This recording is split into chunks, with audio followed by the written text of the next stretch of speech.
Last night, Seth MacFarlane, described by many as a film outsider, seemed to be hosting the Oscars ceremony against all odds, so much so that William Shatner beamed down in an attempt to change the outcome of the potentially bad reviews in MacFarlane's future. Tell me what it is that I do wrong.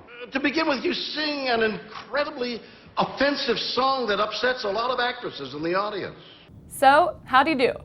Amy Argett-Singer live blogged the show for The Post last night, so we asked her what she thought. Seth MacFarlane's performance has been getting mixed reviews, mostly on the negative side, I'd say. He was an unusual choice because he's not very recognizable. He's a TV guy, not a movie guy, and he's not even as familiar as previous TV guys who've hosted the Oscars, like David Letterman or Jon Stewart. MacFarlane didn't start his career in film, but rather graced TV screens and newspapers with comic strips and animated characters. In college, he developed the beginnings of some soon-to-be popular characters in his thesis film, Life of Larry. I'm here to tell you about a fantabulous new series concept I've developed.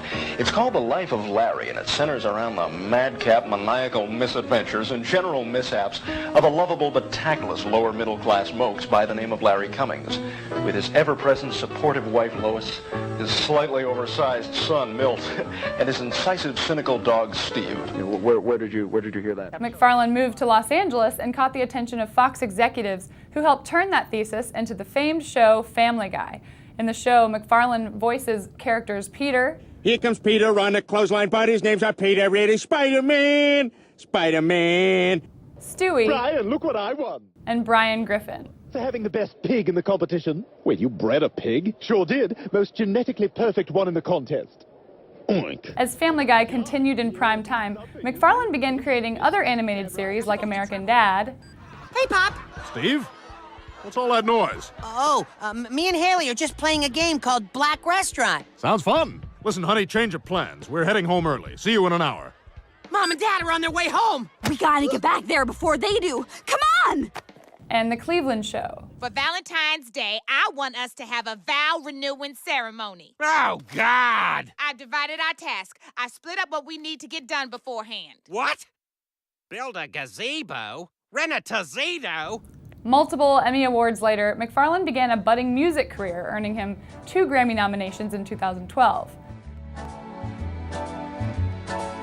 Darling, you and I know the reason. He also began writing, directing, and voicing his own film for the big screen. I look stupid. No, you don't. You look dapper. John, I look like something you give to your kid when you tell him Grandma died. MacFarlane earned an Oscar nomination this year for the lyrics to Ted's original song, Everybody Needs a Best Friend, and he showcased more of his musical ability in last night's song-heavy hosting performance. We'll leave you with this little ode to some of Hollywood's finest.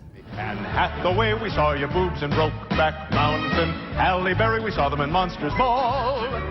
Nicole Kidman and Eyes Wide Shut, Marissa Tomei and The Wrestler, but we haven't seen Jennifer Lawrence's boobs at all. We saw your boobs. We saw your boobs.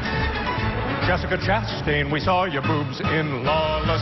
Jodie Foster in The Accused. Hilary Swank in Boys Don't Cry. Penelope Cruz in Vanilla Sky. And Kate Winslet in Heavenly Creatures and Jude and Hamlet and Titanic and Iris and Little Children and The Reader and whatever you're shooting right now. We saw your boobs.